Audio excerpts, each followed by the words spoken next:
पंकज मेरे साथ अभी हर्षित हैं। हर्षित की मतलब ट्विशा के भैया भाभी हैं। ये लड़ाई जब शुरू हुई थी तो ट्विशा के मम्मी पापा, माँ की हालत तो पहले दिन से खराब थी और मैं समझ सकता हूँ, लगातार आंखों से हमने देखा कि कैसे रो रो कर उनका बुरा हाल था। लेकिन मेजर हर्षित और उनकी पत्नी राशि ने लगातार ये लड़ाई लड़ी। मैं ये नहीं कहूँगा कि सीबीआई जांच के लिए सरकार ने कह दिया। मैं बधाई से ज़्यादा मैं ये कहूँगा कि हाँ, आपकी लड़ाई अब एक दिशा में जाना शुरू हो गई है। बिल्कुल बिल्कुल सही बात है। ये एक छोटा सा स्टेप है आगे, जो हमारी लड़ाई कंटिन्यू हो रही है, सही डायरेक्शन मिला है इसको। और मैं ये बोलना चाहूँगा कि ये सिर्फ मेरी और मेरी धर्मपत्नी की लड़ाई नहीं थी, ये हमारे पूरे परिवार प्लस ट्विशा के जितने भी समर्थक हैं, उनके दोस्त हैं, जो देश के हर कोने कोने से सपोर्ट दे रहे हैं हर फॉर्म में, उन सब की ये उनके प्रयासों के लिए एक छोटा सा प्रमाण है। अभी we have a long way to go. एक आज जो चीज़ें हैं कि जैसे उन्होंने कहा कि जो गिरिबाला सिंह हैं उनकी एंटिसिपेटरी बेल भी आप लोग विरोध कर रहे हैं कि इसको रद्द किया जाए। आप समर सिंह की बेल की एंटिसिपेटरी बेल का भी विरोध कर रहे हैं कि ना मिले। साथ ही अब सेकंड पोस्टमार्टम, अब सीबीआई जांच के साथ साथ इन सब चीज़ों पे आपका क्या कहना है? ये साइमल्टेनियसली बैटल्स हर जगह से लड़ी जा रही हैं। जो आज हाई कोर्ट के 2 प्ली हैं, सबसे पहले जो second postmortem which is priority 1 for us, सबसे पहले उसकी हियरिंग का है, तो we are all waiting for the judgment to come and the hearing to follow.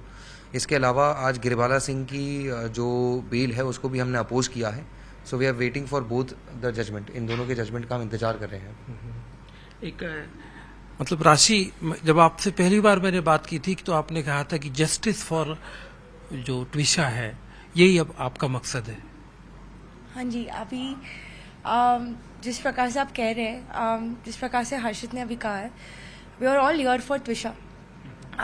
ये बताता है और ये बताने की बात भी नहीं है, बट ट्विशा जिस प्रकार की थी और जिस प्रकार की है इंसान, वो उन्होंने जिस तरह से अपने रिलेशनशिप्स मेंटेन किए थे, जिस प्रकार से उन्होंने सबको प्यार दिया है, हर एक इंसान को, उन्होंने मुझे कहा था कि मैं उनकी बच्ची जैसी हूँ। हर एक इंसान यहाँ पे जो है आज उसके लिए है, एंड हर एक इंसान जो आज हमें सपोर्ट कर रहा है, everyone who supporting Twisha, it is simply because we need justice for her, because somebody like her, जिन्होंने इतनी चीज़ें अचीव कर ली है जिंदगी में, इतनी खुश मिजाज, इतनी लविंग औरत, अगर उसके साथ आज ये हुआ है और उसको उसके बाद भी डिफेम किया जा रहा है, गंदी गंदी चीज़ें बोली जा रही है, तो we can not take it. Nobody should take it, nobody will take it. So we want everyone to support us, who have supported us so far, जिन्होंने अब तक हमें इतना सपोर्ट दिया है। हम चाहते हैं कि वो आगे भी हमें सपोर्ट करे, बिकॉज ये बहुत बड़ी लंबी बैटल है।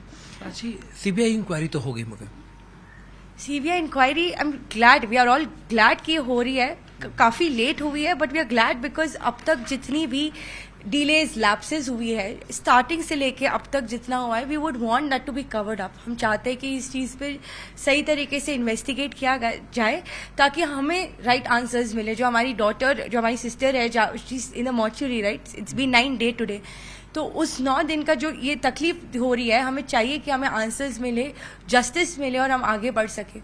एक भोपाल की अदालत में आज एक एप्लीकेशन मूव हुई है जिसपे कल सुनवाई होगी, जो कि गिरिबाला के वकील की तरफ से है। उसमें वो कह रहे हैं, छोटी छोटी बातें हैं, लेकिन मैं चूंकि अब बात निकली है तो मैं आप तक भी पहुंचा रहा हूं कि 7.5 लाख रुपए हमने डिजिटली दिए थे, उनके खर्चे का हिसाब नहीं मिला। एक कार की चाबी मिली है, कहा कि हमको एक चाबी मिली है कार के साथ साथ उन्होंने एक मकान की चाबी की बात कही। सबसे पहले मकान की चाबी वो हमारे घर के मकान की चाबी है। They might not be aware. आपके घर की चाबी, जिसको वो ऐसा एक सस्पेंस बनाया। कर नहीं दीजिए उनको, वो जो चाह रहे हैं वो, मतलब जहाँ से वो हाथ पैर मार सकते हैं वो मार रहे हैं। So that is a good sign for us कि मतलब दे आर बीइंग कॉर्नर्ड, और उनको पता है कि अभी कहीं निकल नहीं पा रहे हैं, वो फंस चुके हैं क्योंकि वो गिल्टी हैं, और वो जहाँ से हाथ पैर मार के वो निकलना चाह रहे हैं, लेट देम डू इट। और एक कार की चाबी, all the questions, we have all the answers. गाड़ी की चाबी भी वो किसके बता रहे हैं पता नहीं, आई थिंक मेरे भाई की है वो पुलिस को कह रहे हैं कि कोर्ट डायरेक्ट करे पुलिस को कि जो 7.5 लाख रुपए हमने डिजिटली ट्रांसफर किए थे उसका हिसाब दें। बिल्कुल दे देंगे, उसमें there is nothing to hide. इसमें 7-7.5 लाख का जैसे वो क्लेम कर रहे हैं, आई एम नॉट श्योर कितना वो अमाउंट है। देर आर सर्टेन एक्सपेंसेस जैसे वो होते हैं कि भाई शादी के टाइम पे लड़की वालों की तरफ से लड़की के जो कपड़े बनते हैं उस समय, because I personally had gone with Twisha, तो हमने लड़के के कपड़े भी लेते हैं, तो जो लड़की के कपड़े थे उन्होंने उसके लिए ट्रांसफर करे थे। उसके अलावा वियतनाम ट्रिप में, he is a very clever man, he has never done any transactions on his own. उन्होंने जितना भी पैसा है वो पहले ट्विशा को हैंड ओवर किया, बोला ये अब इसको कर दे, अब इसको कर दे, अब इसको कर दे। So what is on the paper कि भाई हाँ मैंने इसको इतना ट्रांसफर किया है और इसने इसको ट्रांसफर किया है. And he is a very clever man from the very beginning. He is a criminal lawyer, so he knows his way. उन्होंने और इसका सबको मिला के उन्होंने एक 7-7.5 लाख का लगाए हैं. वो पर्सन है 7.5 lakhs इन हर अकाउंट. तो वो छोटी छोटी चीज़ों के लिए अपनी मदर के पास वापस क्यों आ रही है? मम्मी मेरी टिकट कर दो, पैसे भेज दो. We have this on record. मम्मी मुझे यहाँ पे करना है, ये सामान लेना है. अमेजोन के पार्सल का कभी कभी मैं पेमेंट करता था, कभी कभी मेरी मदर करती थी. तो ये अगर उनके पास अमाउंट वो दे रहे थे तो why was she feeling that she has no means but to resort back to her parents. Vijay साहब, सुबह गिरिबाला सिंह कह रही थी कि आपने जो ऑडियो रिकॉर्ड किया था वो ऑडियो आईटी एक्ट का सीधा सीधा उल्लंघन है. उनकी जानकारी के बिना आपने रिकॉर्ड किया. दूसरा जो सामने आया उसमें वो भी डिस्टोर्टेड वर्जन है, मतलब उसको टेम्पर्ड है और डॉक्टर्ड है. Okay then let me just tell the ex जज कि भाई जो आप आईटी एक्ट की बात कर रहे हैं, if a person feels threatened at any point he has the right to record it. उस समय हम इनके घर पे जा रहे थे रिजॉल्व करने के लिए एंड वी फेल्ट थ्रेटेंड कि हम इनके घर पे जा रहे हैं. They are very powerful people and that is the reason we have done it. Also Mrs गिरवाला सेट कि वो मेरे घर पे आके कैसे कर सकते हैं. Mrs Twisha Sharma was married to Mr Samar Singh. That was her house as well. At that time, that was her house. She did that what she felt the right thing to do. Considering this also proves कि उन्हें कितना जो वो बोली थी मेरे बेटे ने तो नहीं कहा, हो सकता है बट मुझे नहीं लगता उसने कहा होगा. तो ये जो इनका कांस्टेंट गेम होता था कि उनका बेटा कुछ कह रहा है और बेटा अपनी माँ के सामने कुछ कर रहा है. These are the reasons. This shows कि she was tortured, she was emotionally so tortured that she had to take that step. So अगर वो कुछ करे तो सही है और अगर हम कुछ करें तो गलत है. This again shows that they guilty or possibly with a mindset of guilty, and that is the reason they are taking every step to put us down and delay the justice to. That is the reason वो recording हुई थी. पहले ऐसी स्थिति बन गई थी कि उसने आपको बता दिया था कि हाँ पानी सर के ऊपर से गुजर रहा है इन रिश्तों का जो उसके समर्थ के साथ रिश्ता था. सर इसलिए तो घर आना चाह रही थी. दैट इज़ द रीज़न वो घर आ रही थी. दैट इज़ द रीज़न उन्होंने उनके मदर एंड फादर की टिकट भी करवा ली थी. हमने टिकट उनके मदर फादर ने ही टिकट की थी घर जाने के लिए. तब जाके मिसेस गिरवाला सिंह ने मना कर दिया था उन्हें. हर बार जब वो यहाँ पे आने की कोशिश करती थी उन्हें मना करके उन्हें धमकाया जाता था. Second time she book the ticket उनको सीधे आली वो दिया गया था कि घर पे गिरबाला सिंह ने मेरी मदर को फोन करके बोला कि इस बार ये घर पे आ गई तो इसके दरवाजे हमेशा बंद हो जाएंगे. Oh my God. अच्छा, एक भाई तो हमेशा चाहेगा ना कि उसकी बहन का घर बसे. जी, तो this was the statements that were being made from her and कि भैया अगर आप इस बार ये घर पे छोड़ देती है तो इसके बाद ये हमारे दरवाजे इसके लिए बंद हो जाएंगे, हम बात करना बंद कर देंगे. विच मदर वुड एक्चुअली कंसिडर कि भैया उसके एक छोटे से स्टेप से जिसमें उसका छोटा मोटा झगड़ा उस समय जो लग रहा था उसकी वजह से उसका पूरा घर बिगड़ जाए. That was the thing. एक पूरे देश में बड़ा ह्यू एंड क्राई है. आज 10वां दिन है. एक लड़की जिसके साथ ये सब कुछ हुआ उसके अंतिम संस्कार तक नहीं हो पा रहा है. मतलब आपकी अर्नेस्टली क्या अपील है सरकार से, तमाम जांच एजेंसियों से? वो that is clear. That is clear. We want a second postmortem. If they have nothing to hide, why are they not supporting it? हम day one से इसको बोल रहे हैं. The time we got the first postmortem report, there were so many anomalies that a layman like us, layman like me at least, can make out कि भाई ये कैसे anomalies हैं. Basic details like her height is given wrong. It is given 166 centimeters in the PM report. My sister was at least 174, 173, 174. तो मतलब ये अगर inch में बात करूं तो लगभग 2 inch.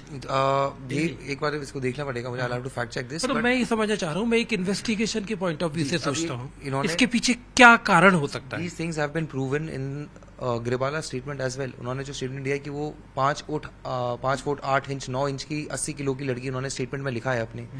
We have things on record जिसमें क्लियरली उन्होंने जब मॉडलिंग डेज में भी वो अपने वो बताते हैं, अपने वो प्रोफाइल्स बताते हैं, तो उस समय भी उन्होंने क्लियरली ये स्टेट किया हुआ है.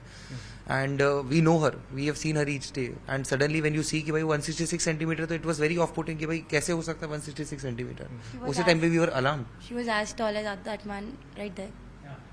हाइट तो अभी भी असर्टेन की जा सकती है. मतलब इट्स आराम से अभी भी ना भी जा that is the reason we are asking for the PM2.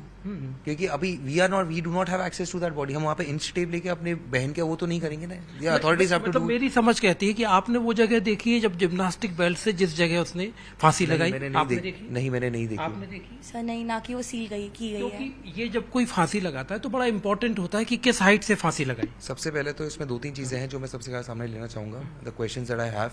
Firstly, जब day 1 पे हम वहाँ पे पहुंचे थे, the SHO had come there and he was asking his subordinate because we had an eyewitness जिसने उन्होंने बोला था कि भाई ये ऊपर का जहाँ पे अगर ये बता रहे थे किया है उसने या जो भी हुआ है वो incident, place of incident was not sealed. आपने छत को सील नहीं किया है and the statements which were made by the policeman was it's an open area and it can not be sealed. It is not an open area and they were claiming that there were curtains and कोई मतलब कोई दरवाजा नहीं था वहाँ पे chain वहाँ पे वो जो चेन लॉकिंग वाले दरवाजे होते हैं, मेटल के दरवाजे होते हैं वहाँ पे, there was a lock there but it was not sealed. The room that was sealed was claimed by Girwala Singh कि ये ट्विशा का कमरा है. That was wrong. Twisha used to stay on the first floor, ground floor का कमरा सील करके आए हैं. And logically speaking if the छत हैज टू बी सील्ड और उसका कोई आपको दिखा कि वहाँ पे ऊपर कर्टेन है, तो what is the logical reason of sealing the place of incident? अगर छत की एक ही एक्सेस है जो मेन डोर से जाती है तो you will seal the main door. Why was the main door not sealed? सही है. Why were the residents continue to stay for there for good 3-4 days, 5 days? Even they are staying there even now. Even now. तो पूरी तरह से सवाल उठाते हुए, अभी भी सवाल उठाते हुए इन्वेस्टिगेशन पर, मध्य प्रदेश की पुलिस पर, लेकिन अब सीबीआई इंक्वायरी हो चुकी है.